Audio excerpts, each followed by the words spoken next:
নবীজির দরবারে দুইজন স্ত্রী ছিলেন। এমতো অবস্থায় একজন অন্ধ সাহাবী আসতেছিলেন।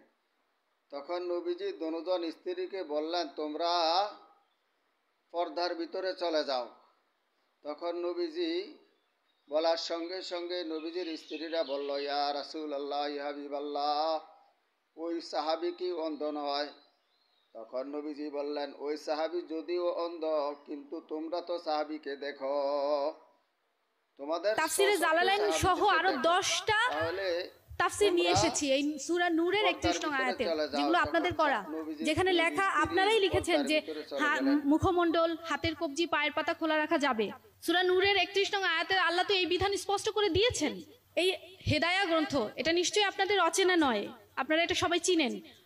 প্রতিটি কামিল মাদ্রাসায় এই কিতাবটা পড়ানো হয়। এখানে এই হেদায়া গ্রন্থের 169 নং পেজে এখানে লেখা আছে, আর মুখমণ্ডল এবং কবজি পর্যন্ত উভয় হাত খোলা রাখার যৌক্তিক কারণ হলো এই যে পুরুষদের সাথে মহিলাদের লেনদেন তথা নেওয়া দেওয়ার আবশ্যকতা রয়েছে।